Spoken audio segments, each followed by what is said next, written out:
Yo, man. Oh, Miss Rusty. What's up, everybody? Welcome to the podcast, the Public Access Podcast, here on the Quantum Global Broadcasting Network, QGBN.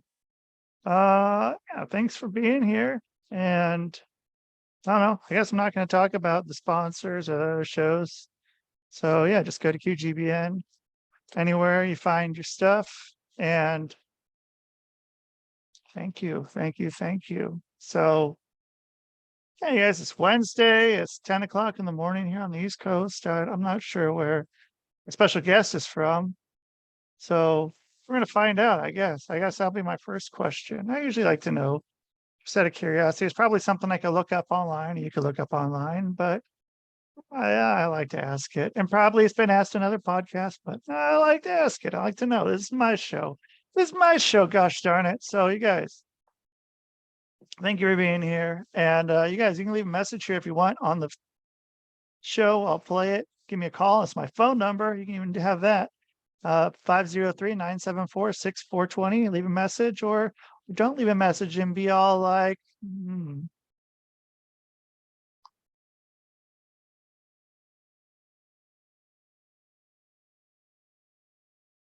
Yeah. So I don't know. It's all like, yeah, I keep saying that. It sounds stupid. So anyway, here's something that's not stupid. I'm bringing my special guest right here, right now. Right here, right now. A special guest today.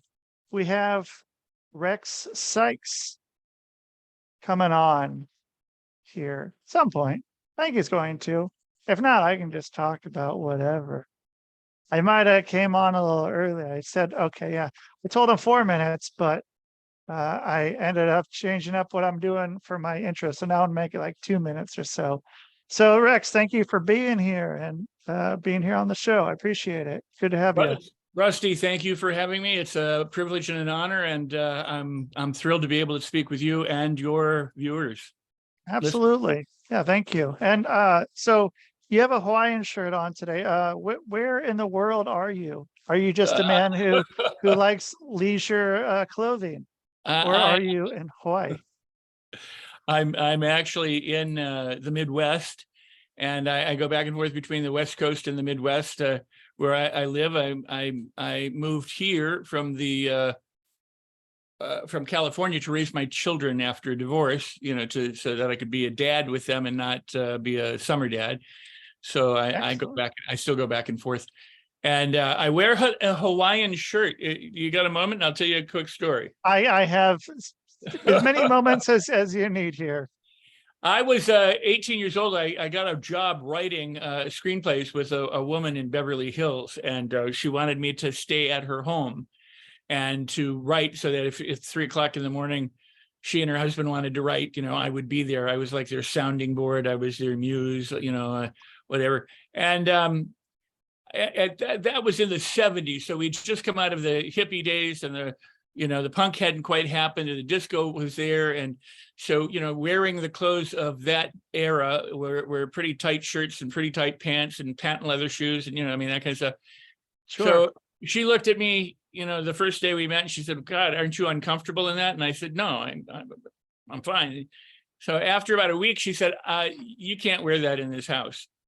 And like, what are you talking about? She said, I'm going to get you some clothes, because you need to be able to relax and so she got some Hawaiian shirts and some drawstring pants and some flip-flops. So she said, this is what you're going to wear. And I was like, no way. This is not me. This is not cool. This is not anything.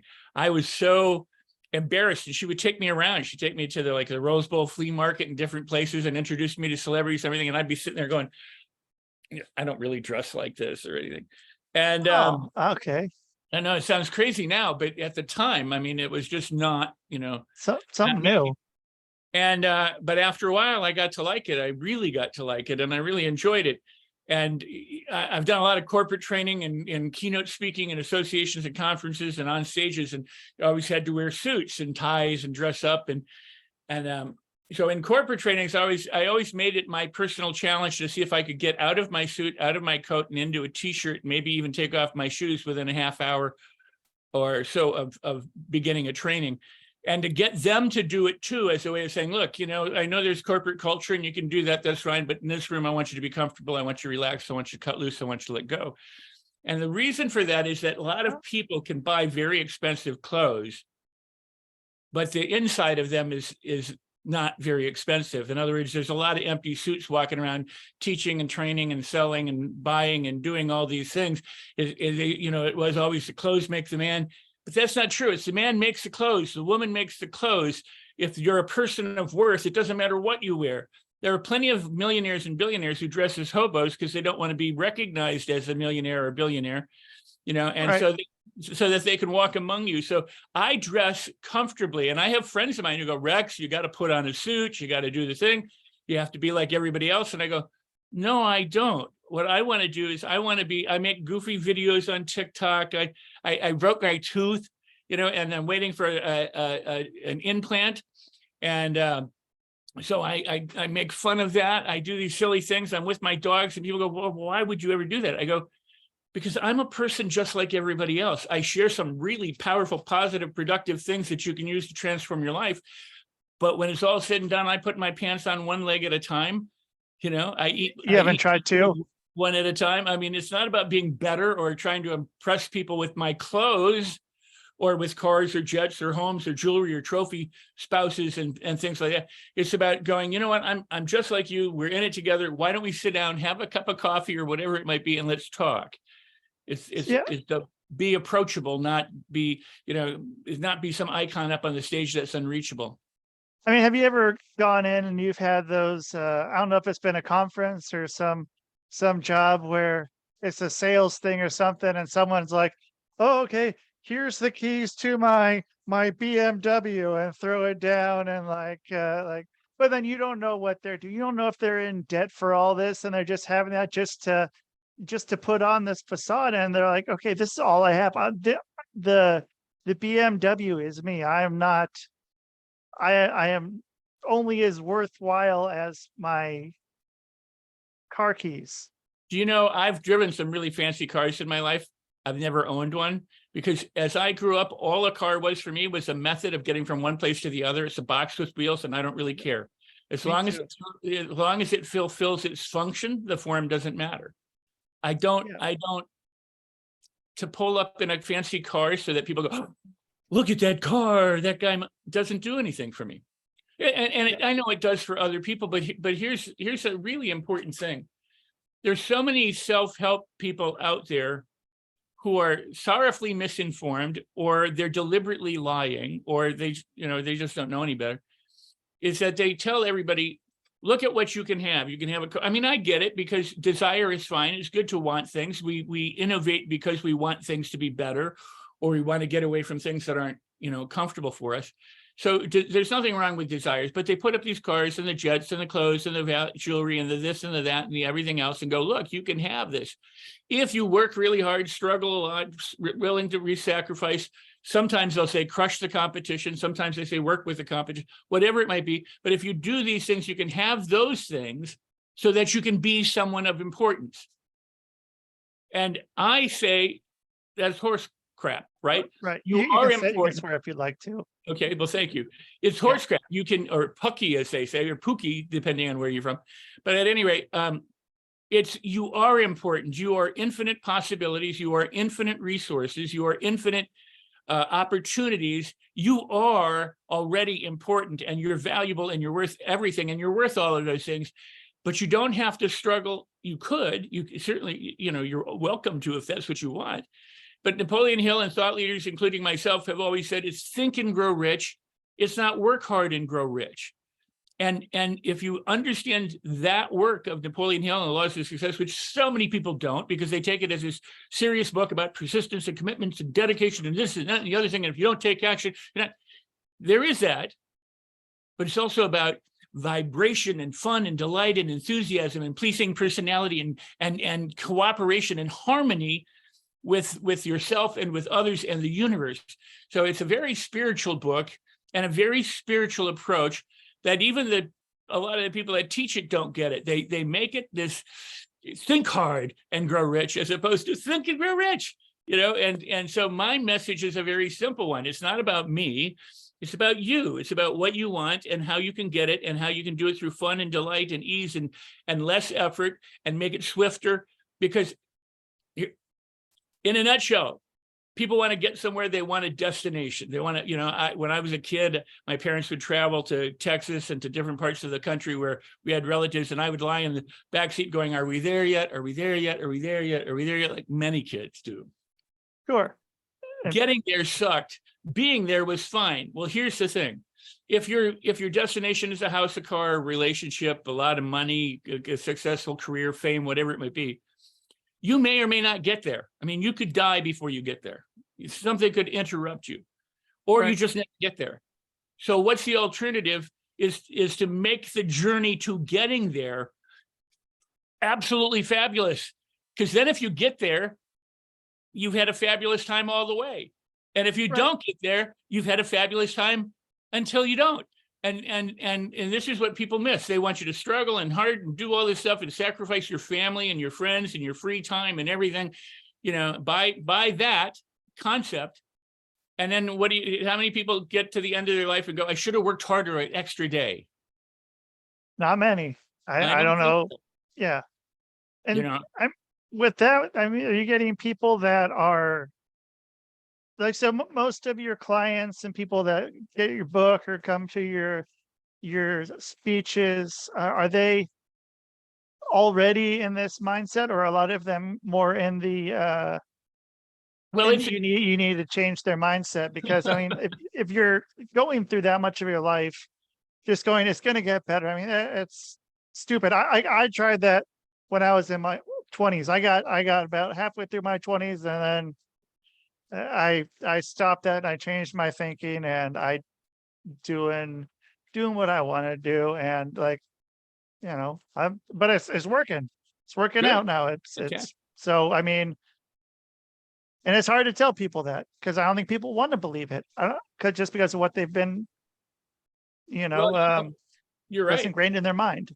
Well, I mean, we have these silly psychological principles that some have merit and some are just hogwash. But, we have that notion of cognitive dissonance. If something doesn't agree with our preconceived notions, then we suffer in some way inside and trying to rectify it, or we maintain, we look for confirmation bias in order to maintain our position, because we don't like being uncomfortable with the challenge of something being opposite to what we think or what we expect.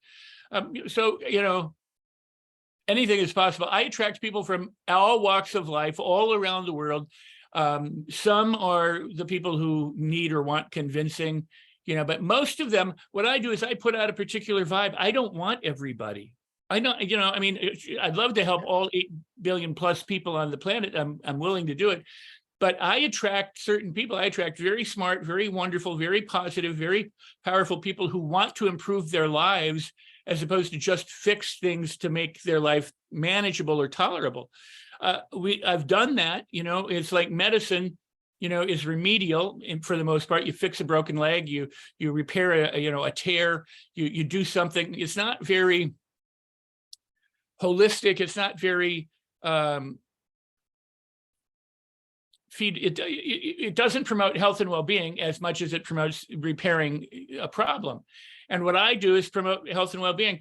I've done all the repairing problems in my past. I mean, I've worked, as a consultant to do that. I've worked as an NLP guy, a hypnotist, a therapist. I've done all these things where, in my early career, to help people get over the things that, they were suffering. And I still do, but there's an easier, better, and more efficient way to do that than a lot of the ways that are being offered people.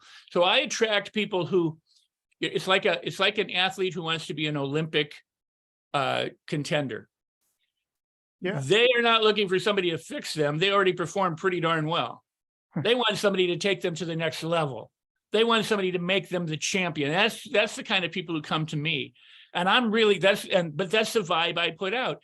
I have lots of millionaires and billionaires who've said, look at everything I have. I have all this stuff, but then I'm stuck being who I am, and I don't like who I am. Can you help me? They've accomplished everything except self-love, self-acceptance, forgiveness, kindness, compassion, generosity to themselves. And so I mean, I will help you yeah. do that, whether you're broke or whether you're rich. But most people who come to me already they're inspired to change in a positive way. So, I mean, how many people are wanting to, or like that don't realize that they're in need of it? I mean, that Great question. is that, I mean, is there a lot that just Well, think that that's how it is? I mean, let like, me go. answer it this way. Napoleon Hill, way back when, 1925 or 1937, whether it was Laws of Success or Thinking Great, said only 2 out of 100 will ever take charge of their lives and become the master of the fate and captain of their soul. The rest will just drift aimlessly. They'll wish, they'll want, they'll complain, they'll whine, but they won't actually take charge. They'll dabble, they'll do this, they'll do that, they'll work really hard, they'll struggle, and they'll stay pretty much where they are. So the statistics aren't very good. It's 98% of the people will never do anything. That's why I'm a member of the Screen Actors Guild. Only 1 to 2% actually make a living in the Screen Actors Guild as an actor. 87% make less than $26,000 a year as an actor, which is the bottom line, what you need to make in order to get insurance through the union. And so, but are some of those? I was just going to say, ahead. statistics are same in the world. That 2% of the population has more wealth than half the world combined. So it's Right. So what were you going to say? Oh, I was going to say, so is that sort of a standard within the Screen Actors Guild with paying people that amount, that 26,000 for They don't pay a that. project? They don't pay that. You have to make that.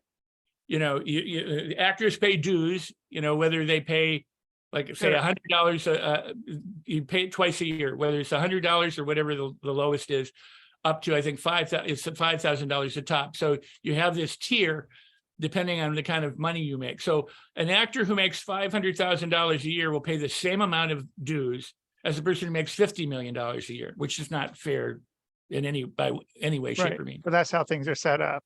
That's just the way it is. Most of it, But here's the thing. So you're paying your dues. You have to get the job. You can only work union jobs. You're not allowed to go out and be a scab. You can't cross union lines. Can't do the non-union work. Blah blah. So so if you get the job, and it's a union job, it could pay $125 a day, or $1,000 a day, depending on what you're doing, at the very minimum. If it's a really low budget, you get one salary. If it's like TV, like a day in TV, you get $900. You get about $1,000. If you're Tom Hanks, you might get $100 million to do the movie. If you're somebody else, you might get what I just said, the scale, a union. You could make 50,000 or 5. I mean, it all depends on your cash value to the producers. But what they pay you is insignificant. But why they're on strike, the writers and the actors are on strike, is what they pay the actor and the writer, which is in many cases a lot more money than most people make in their jobs or their careers. So it's people can be resentful, go, why should we support the actor?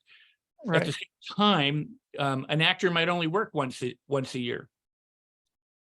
I mean, they may make one movie. They could work one day and make $1,000 or $125, or they could, work and never work again. I mean, it's not like you have steady employment. So and then it's taxed, the whole thing. But the point is that the CEOs, the people who are running the businesses, are making $600 million a year, $800 million a year, $1 billion a year, $200 million.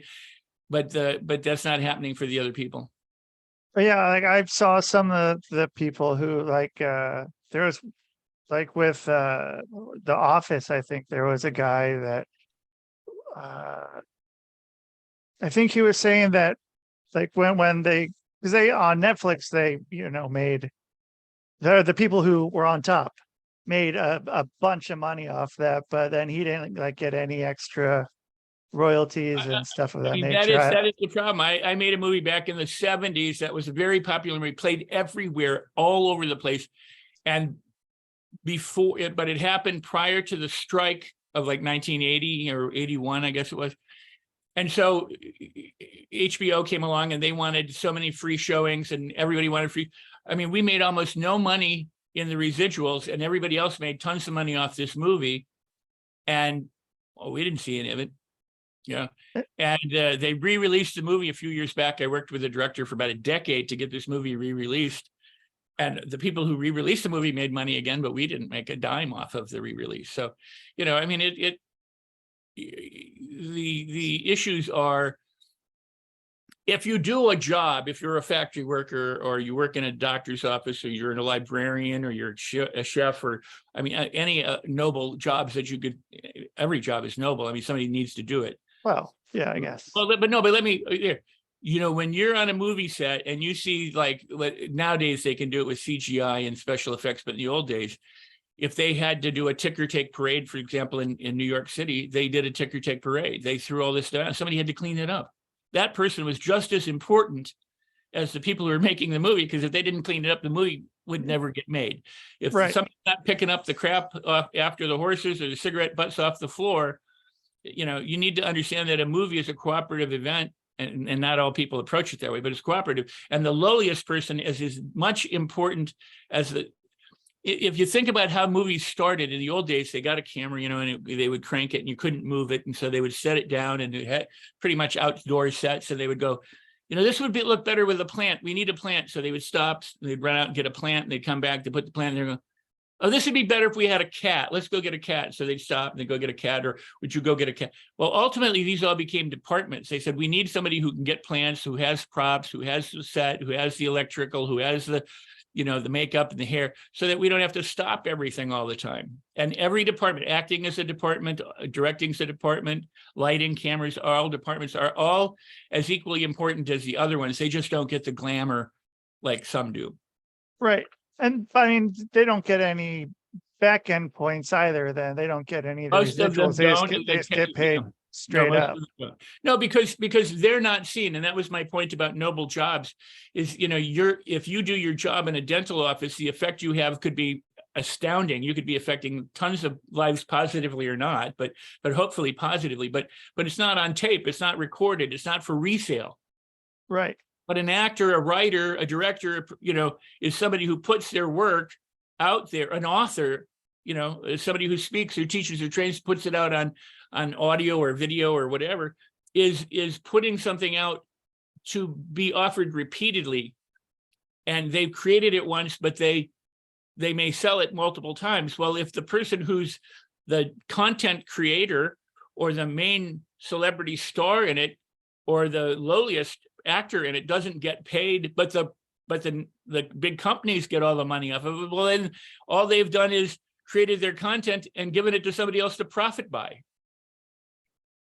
Yeah. And so then, I mean, yeah, the people at the top are doing pretty well. And well, if you're an author of a book, or if you made some music and you recorded it, don't you think that if you genuinely created an original piece of music and put it out there for sale, that people should pay you to get it instead of paying a company to get it, and where the company makes all the money and you make nothing. Right. Nowadays, and I don't pay to play. I'll be real candid. There are people all over, they go, you can pay to be in this book, and it could be $100 or $10,000 or $30. You can pay to speak on my stage or my platform. That's ridiculous. I know. I will publish your book for a fee. I mean, I've been agented and managed all my life since I was a kid. Yeah.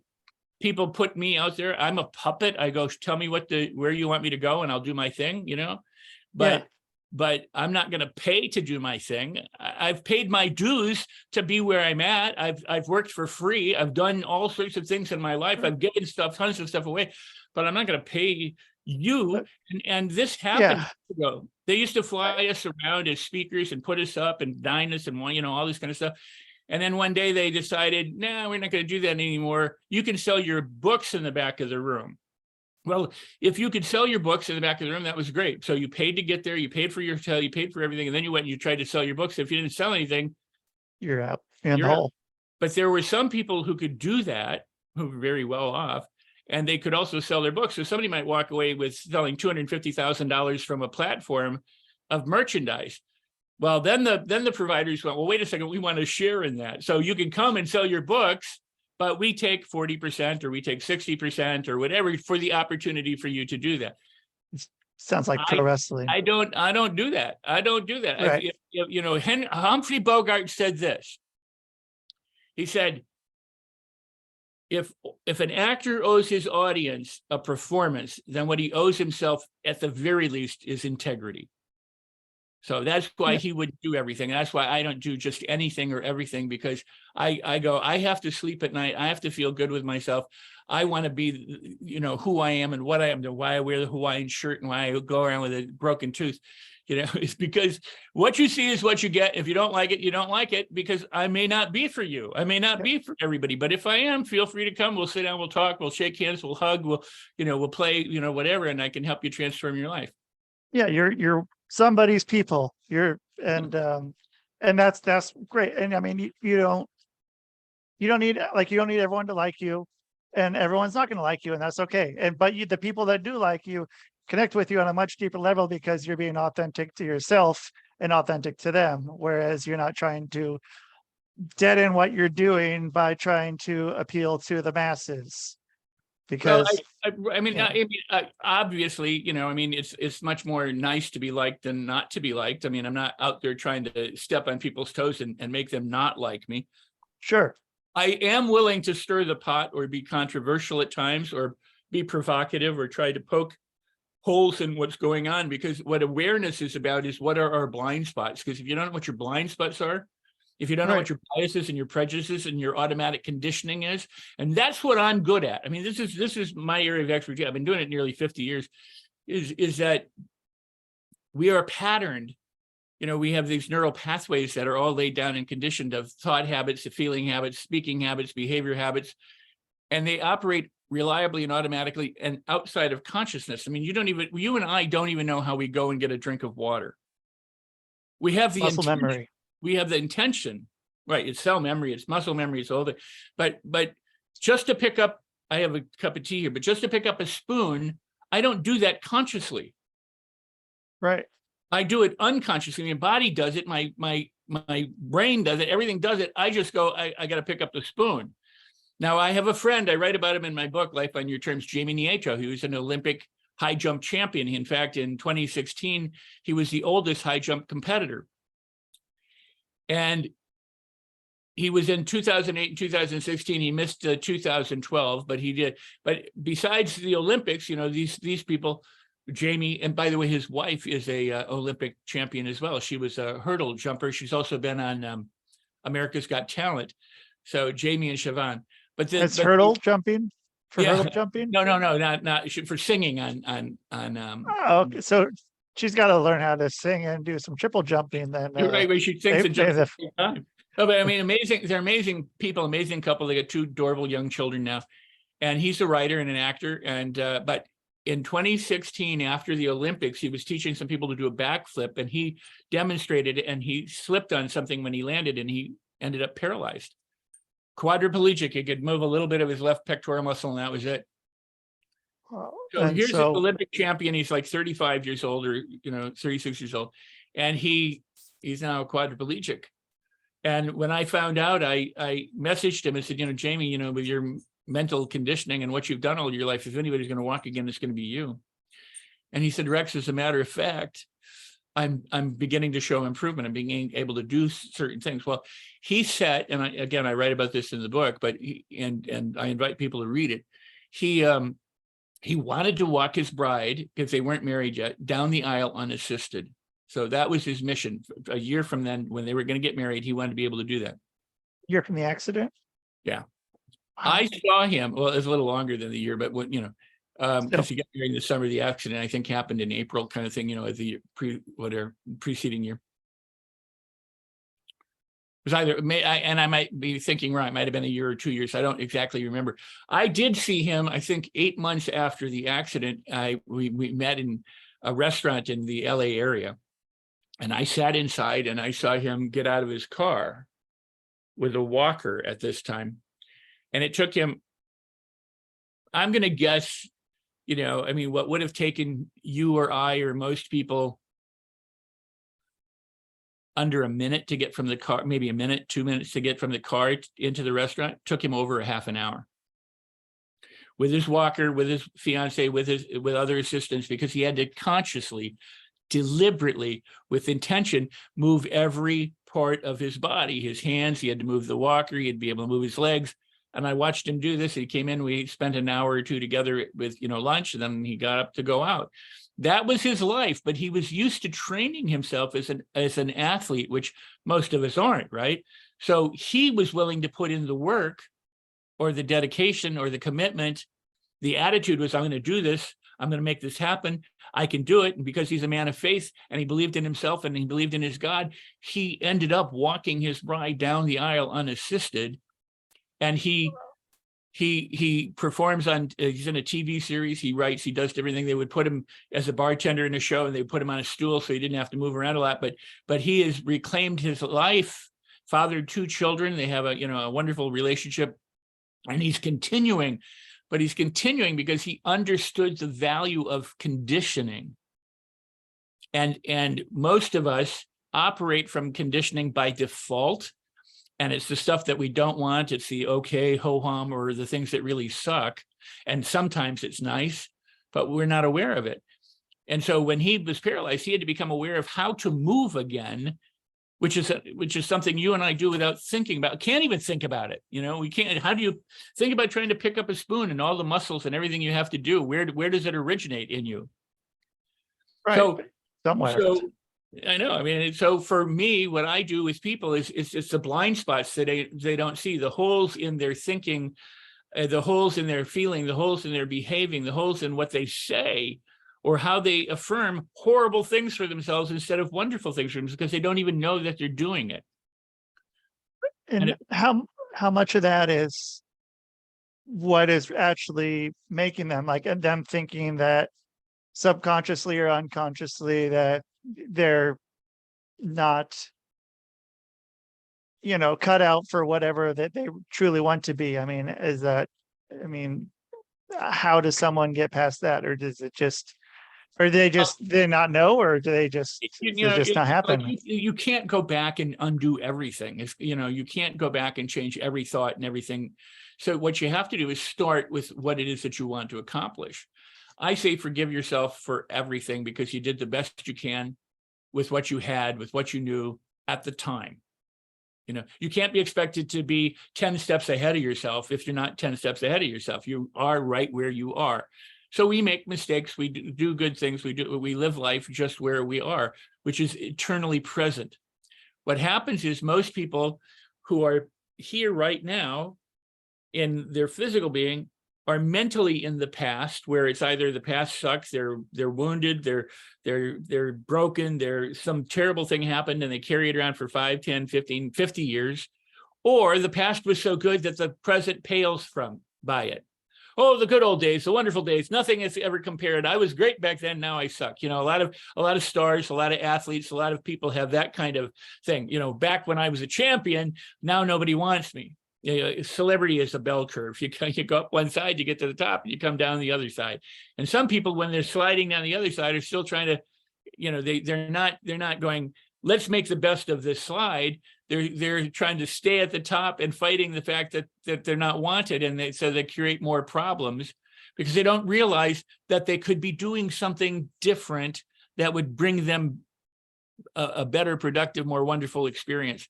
So most people just aren't aware of it. The other thing is they're either not in the past or they're in the future, worried about something that's probably not going to happen, but they think will happen, because, they say that 80%, 90% of the worst things we fear don't come about. But what happens is we live as if they've come about without them actually coming about, so we fear them, we doubt them, we worry, we do all this stuff. And so we don't go forward the way we could. And we let that stop us or prevent us. And so understanding that right here, right now, you are right where you're supposed to be. You can't be anywhere else. Like I'm sitting in a chair. I can't be sitting over there. Now, I get that in a holographic universe, there might be multiple, dimensions or multiple, Rexes, or Rusties that are, have decisions in front. I mean, I get the concept and everything, and it certainly is valid, and you could step into any one of those and live a different life. But the one that you're aware of right now is the one you're aware of right now. Right. And that's the one you're at. And that's the one you need to address, because that's what you're creating at this moment. Most people don't realize they're creating their experience as it is right now and as it is unfolding. So if they don't like it, they have to stop and say, I'm responsible for this shit. I said Right. that because you gave me permission to swear. Yeah, you have absolutely every permission No. to. If they to say, say it if I'm you need to. responsible for this shit, and here's the reason why you need to say I'm responsible for the shit. Because people say, well, I'm not. It's the circumstance, it's God, it's the banks, it's the, it's them, it's the government, it's this, it's that, it's everybody but me, or it's my past, it's I didn't know, whatever the blames, the whines, the complaints, or the excuses are.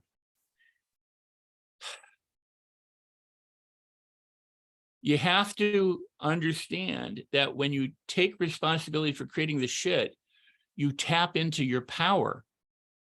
Because if you go, look at all the shit I created, now all I have to do is create good stuff instead. It's a matter of aiming your power toward the good stuff and away from the shit. And that's what people fail to do most of the time. That's why I'm here. That's why they're, from ancients to moderns, there are people who say, hey, there is a better way to be, a better way to live.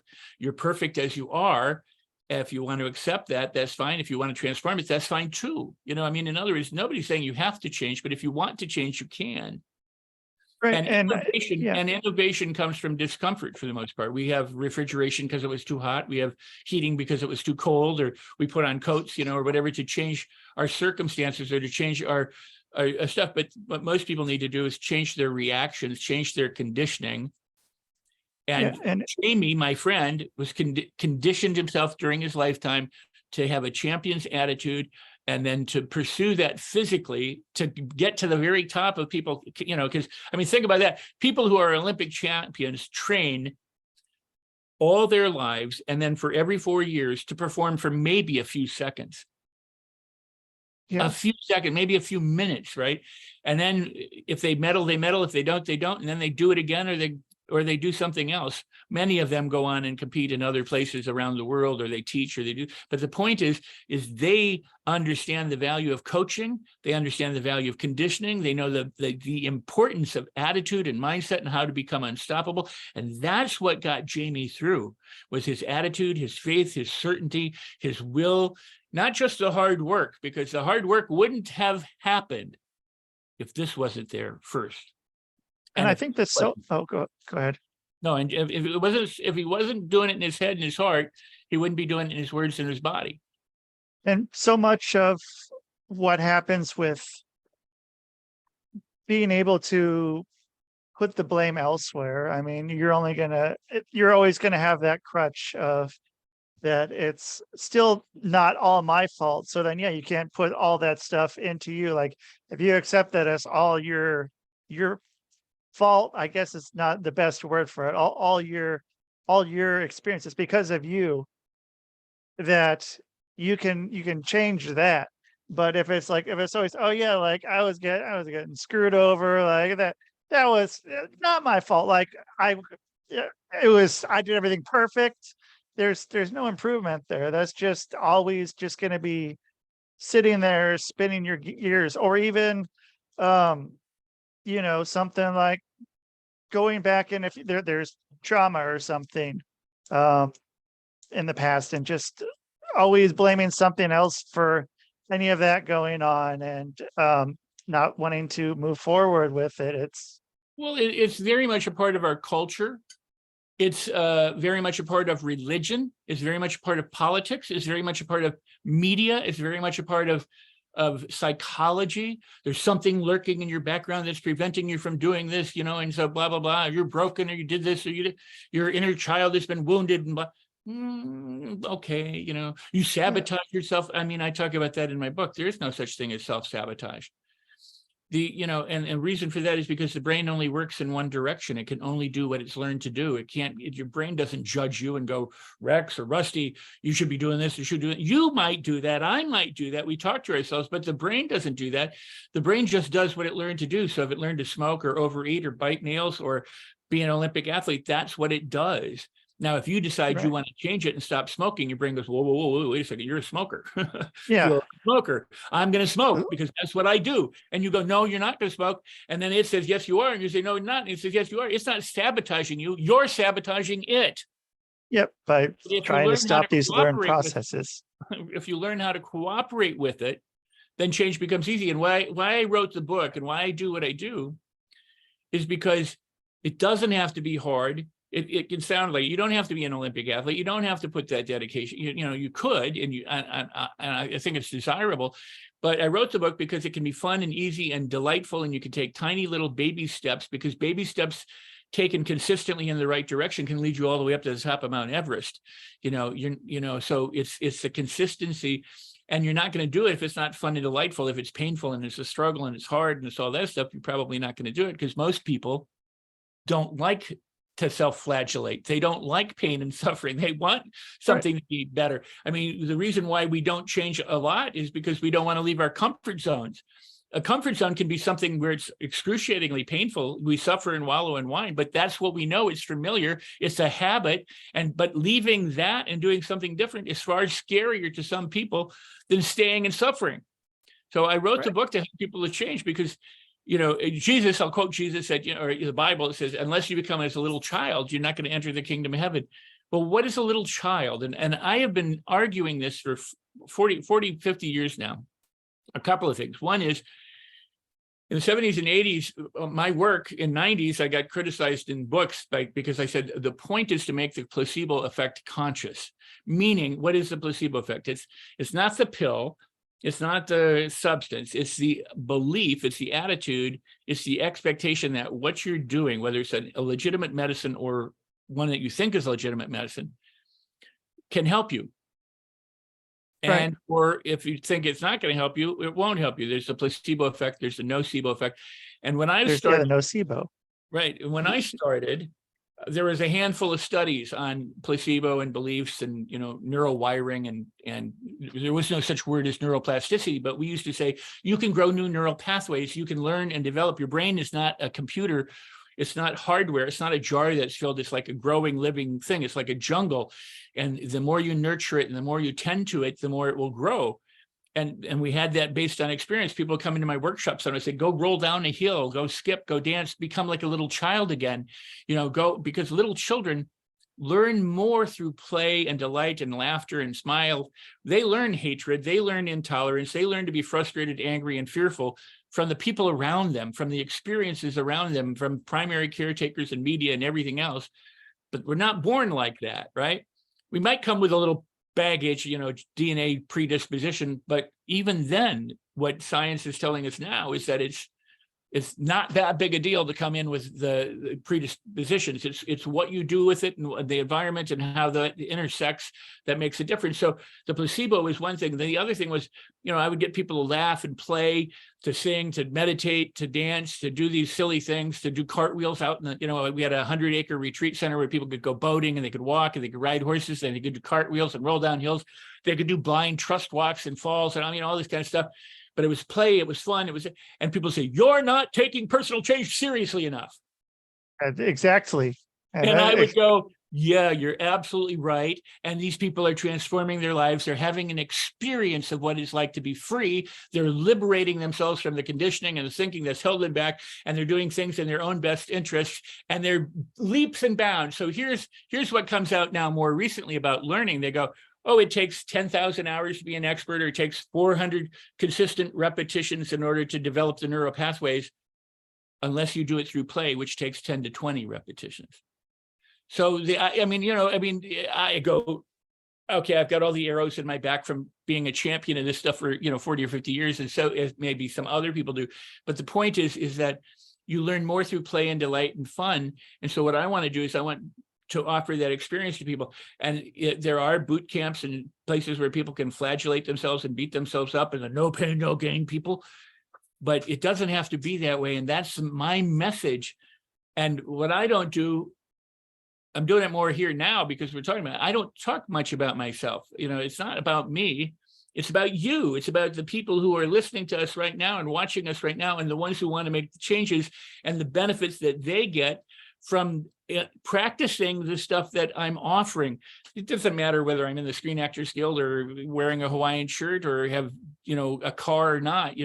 Those things are, yeah, you could talk about social proof and all that stuff, but It's about them. It's about you. It's about us as people living the kinds of life we want. Hence the title, Life on Your Terms. Create the life you want. That doesn't mean crush everybody else, because you don't have to. That means you're going to get further faster if you work cooperatively in harmony with everybody else, because they will help you live the life that you want to live, and you will help them live the life they want to live. And guess what? That saying, a rising tide floats all the boats, or rises all the boats and everyone in it. So it's about uplifting and edifying and helping everyone. Yeah, and I mean that's why I charge $69.95 for all my guests to be on my show. I'll bill that to you later on. But yeah, I mean it should be that way. And I mean, just being able to step away and have, some people are going to look at you funny, but you'll be able to look at them funny too and be like, well, they don't understand why I feel this way. They don't understand why I'm this way. And that's okay. This is how I am. I'm happy. I'm good. Great.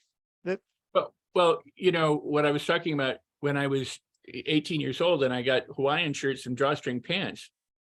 Prior to that, that thought didn't even enter my mind. If you told me one day you're going to be wearing drawstring pants and Hawaiian shirts, I said, you're absolutely insane. I would never do anything. You could tell me, and I mentioned this in the book too, if I dressed you up in Elvis Presley's sequins white jumpsuit, you might feel uncomfortable about it. You go, that's not me. I would never wear anything like that. But I promise you, if you wore it around, you did it for a few weeks or months, you'd be doing it. There are people out there who peacock, they wear the heavy hats and the things, and they dress and they wear the bling and this and the other. That's them. They're like, look at me. I have the, and Yeah. but if I'm not somebody's cup of tea, fine. Maybe I'm not today. Maybe a year from now, 10 years from now, I am. Because drawstring pants and Hawaiian shirts weren't for me at one time either. It's all in its own time. If somebody's turned off by me, they're turned off by me. I say this very carefully. I don't care. That doesn't mean I don't care about them, but it does. It's like, if somebody doesn't like me, I'm not going to lose sleep over it. I'm going to live my life and do it. And if they come around, they come around. If they don't, they don't. God bless them. God love them. May they get all their dreams. I'm not going to resent them or hate them or that kind of stuff.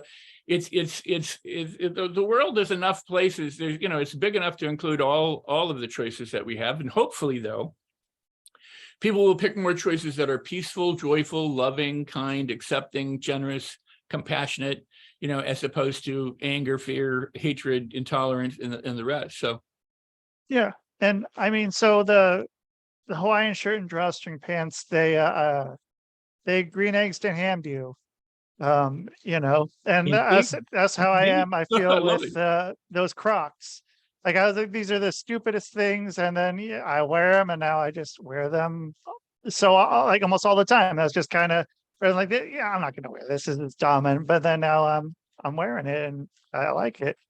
Well, I mean, I hate to go back to the clothes thing, but you're right. I mean, my thing is, I wear the clothes I'm comfortable with, and I can wear a suit. I'm not as comfortable in a suit because I don't like ties. I don't like to put, things against my neck and things like that. I'd rather have a t-shirt and a suit. I mean, I do that more than I do ties, but I do wear a tie, a belt or shoes, that are restrictive. Yeah. I like being comfortable. Some people like being dressed or like being the center of attention or like looking like they're, wealthy or whatever, but I like being comfortable. So if somebody looks at me and goes, who's that sloppy old guy? I'm like, if they go, hey, who's that wonderfully funny, goofy guy in the Hawaiian shirt? I go, I mean, I'm comfortable being me. Yeah. And I mean, that's the whole thing, is getting to that point. And I mean, once you're comfortable being you, and it's sort of have this, I told it on, it didn't get put on. I was on a talk show of sorts, it was a denominational talk show, and this did not make air, that once you shit your pants, you can't shit your pants anymore. And it's okay. And I mean, it's great. You get to that point, and then you're what's going to happen? I feel like I'm free to do whatever right now. There's nothing. It's not going to be worse. And I feel good. I feel liberated and ready to go. Let's do this. That's beautiful. It really is beautiful. It's an amazing thing. What I brought to the NLP community and the communities that I've been in is varied experience. I mean, I'm an actor, I'm a filmmaker, producer. I've done a lot of different things. I've never really held a job other than to teach and to act and to, I mean, a couple things here and there, but, I've always been devoted to sharing and creating. But because of acting, I've been in those schools that I would go and and at the time it was boot camp. So I go, tear me a new one, break me down, destroy my ego, reduce me to a puddle, so that I can rebuild. And I would tell friends who were acting coaches of mine, I said, do this. And they would do it gladly, because that's kind of like what their expertise was. And I would suffer through it. I'd go, oh my God, I can't believe I asked for this. Now I'm getting it. But the thing is this. There are people who are afraid to be embarrassed. Think about what that means. I don't want to make a mistake in front of other people. And we look to other people often, like if we're at a black tie event, we don't know what fork or spoon or what to do. We look at other people who appear to know what they're doing and try and follow them so we fit in. We don't want to stand out as somebody who's ignorant of what's going on. You eat your soup this way, not this way. Sure. Right. Yeah. So, but if you've really been embarrassed, and I have, if you've really been embarrassed, it takes the sting out of it. If what you said, you shit your pants, you can't do it anymore. It's like, if once you've really gone, you know what, I've lost everything, which I have. I've lost my dignity. I've lost my self-respect. I've lost all my friends. I lost a fiance. I lost my business. I've lost money. I've lost more than once, but not everything the same. But I mean, I've lost money more than once or whatever. But once you've done that, it's like, well, what else can you do to me? I've been so if I go, I'm going to tell you a story, and where I got this and learned this. I was sitting on a park bench in a bus stop, actually, in Los Angeles, late at night after bar. I don't remember why I was there or what I was doing. I was, either going to my car or what. But I was sitting on this bus stop and I watched these guys across the street, and one guy's walking down the street, and he trips on a raised part of the sidewalk. Stumbles, and he gets a few feet and he looks back and then he looks around, what was that? And then did anybody see that? No. Okay. And then he continues, right? And I thought, wow, I'm across the street. I mean, I don't even know if he knows me, but in my head, I just made this note. Wow, the guy is checking out to see if anybody saw him trip. Well, within 15 minutes or half hour, this very drunk person comes walking down the street with a bag and a bottle, and he's doing this thing and everything, and he's staggering all over the place. And he stops and he actually turns this way, just to face me across the street. And he goes like this, and he falls back into a plant, into a bush, and all you can see is his feet sticking out of the bush.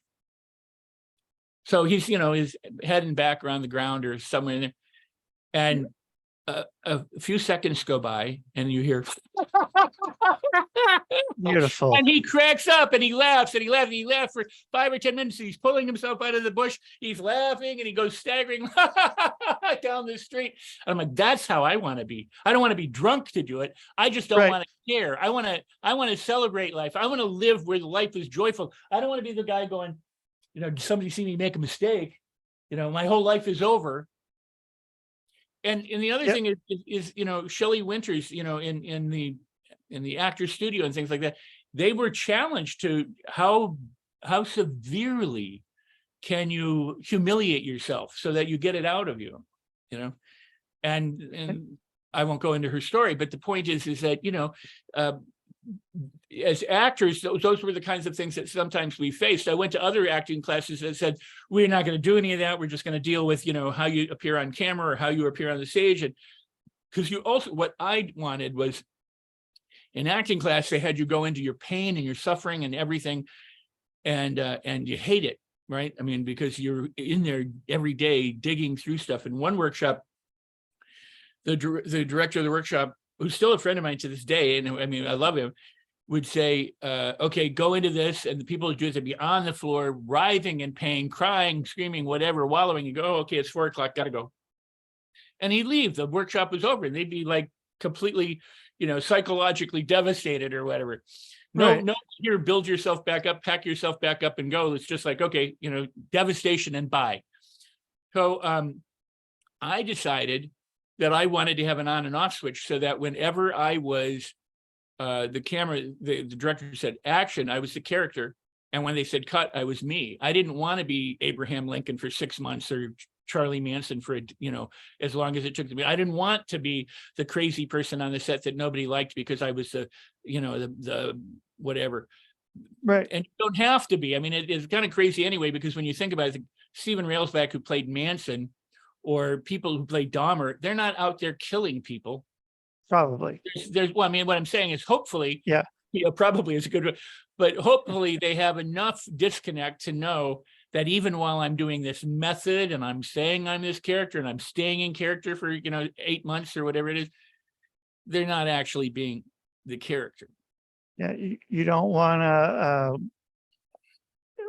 how do I, work yourself into a shoot. Like you don't, like if it's, you don't want to have, you don't want to make that false reality become your actual reality. reality. That's what a lot of people have going done on. in everyday life. They make a false reality, something from the past, as that's their reality, and they live from it and they suffer from it and they go through it when it could be otherwise. Now, I did know Shelley Winters, and I never liked her as much, knowing her and having dinners and things with her, as I did after she explained something about Marlon Brando, and I kind of got this whole new respect for her at the time. She said, because Marlon Brando refused the Oscar in the 70s for Godfather and said, whatever political. And when people would ask him about it, he goes, acting. It's like sharpening pencils. Anyone could do it. And I go, well, that's easy for you to say. You're an Academy Award winning actor and everybody else is trying to be.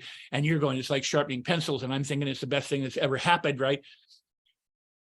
He kind of dissed it, and he didn't really care about it, and he didn't take it seriously after a while. But as a young man, he was very, very dedicated to it. And Shelley said, I think, because of his training of going into his pain so frequently and so consistently and so for long, that he attached that pain to acting. He just didn't like it after a while, because what it meant to him was pain. And that's how he lived his life. And so many people do that about anything, whether it's a relationship, acting, a career loss, or something. They carry this stuff with them. They resent themselves, the world, the lack of opportunity, or whatever happened to them. And instead of saying, you know what, I'm done, I'm going to be free, I'm going to change, I'm going to live a life differently, I'm going to aim my boat in a different direction, they allow themselves to be a victim of it. And when are you a victim? Is when you have 1 foot on the dock and 1 foot on the boat, because you ain't going anywhere. Right. And then, but you also get that little bit of like people feeling sorry for you, some little serotonin boost or something every time.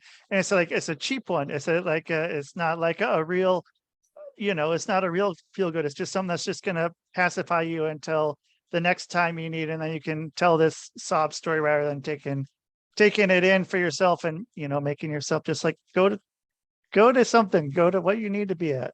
And you could probably ask somebody, what do you prefer? Your own pity party with people who pity you, or would you like a personal power party where you are dynamic and charismatic and making your life come true and happy and healthy? You choose. It's dog shit or diamonds. You got to choose. Yeah. It's dog shit or diamonds. If you're 1 foot on the dock and 1 foot on the boat, if you want to get to your destination, you got to get in the boat to get there, and then get there. But the question that I keep saying, and what I talked about earlier, is how you get there matters. Because if it's a pain to get there, then when you get there, it's still going to be a pain. You're going to, but if it's a joy to get there, then whether you get there or not, you've had a joyful time. Yeah. And so that brought it right back. I like how you did that. That was good. And so to get back to that, then how are people going to get your book? How are they going to follow you around down back alleys and stuff if they want? How are they going to find you in the world? Rusty, I love it. Well, they can Google me, and I'm all over the internet. They can find me all over the internet if they just Google my name and if they spell it correctly. But right there, it says rexsikes.com. That's my website. I've got programs and products there that I hope people will look at and explore. If you liked what we're talking about, I invite you to do that. And then it says /book. If you go to the rexsikes.com /book, it will be about my book. And if you want the book, and I hope you buy the book, I created it once, I'm selling the book, you know, you get that. But the point is it's powerful. By the way, here's another thing I've never done. I have asked for endorsements, but I never write my own endorsements. That's another thing that happens a lot in the business. They write their own testimonials and people sign off on them. And I've had people tell me, I'll write you, you know, write me a testimonial and I'll sign it. And I go, no, if you're not willing to say what you think about the book, if you haven't read it, if it doesn't come from your heart, I don't want it, because I know what I think, but I'm not interested in putting your name on it. It doesn't matter. So anybody who's endorsed my book or reads a testimony about my programs, my products, is because they wanted to and gave us permission to reproduce those. It's not me, you know, saying, here's what I think about myself and I'm attaching names to it. So if you go and get the book, it'll tell you, go get the book at Amazon. And it's a deal that we have. You go get the book, you buy the hardcover or the soft cover from Amazon, you come back with your receipt code, you put it in a special box on rexsikes.com/book, and all the instructions are there. It's very simple.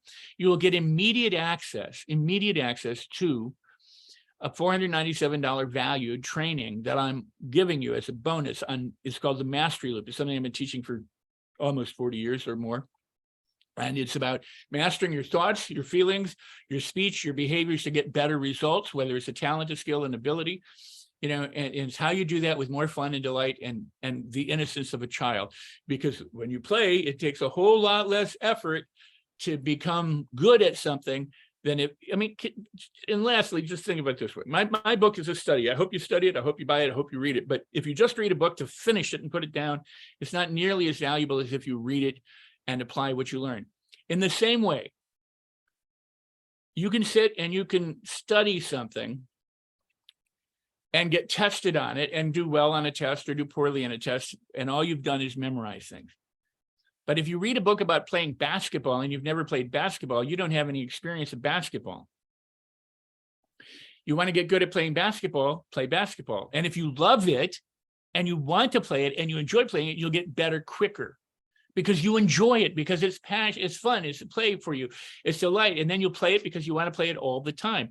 Then if you read a book about playing basketball, it makes a whole lot more sense because you've had the experience of playing basketball.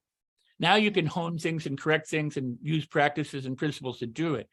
So there's kind of a sequence in order. You know, life comes first. If you want to juggle, realize you're going to drop some balls, but if you keep at it, you'll get good at it. You know, but if you stop, you'll stop wherever you stop. So get the book, go to rexsikes.com/book.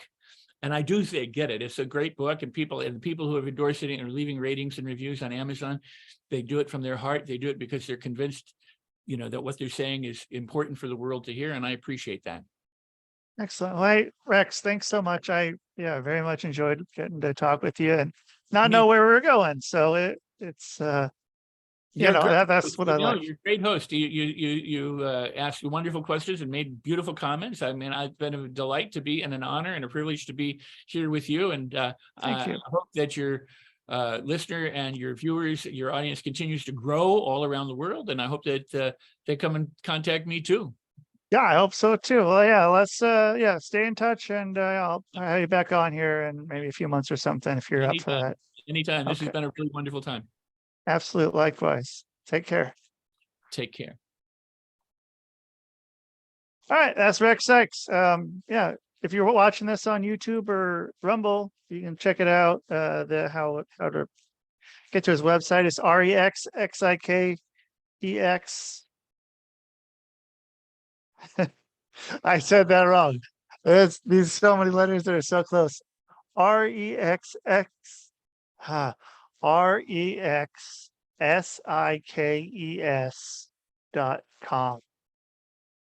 That's that. And if you want the book, add /book at the end.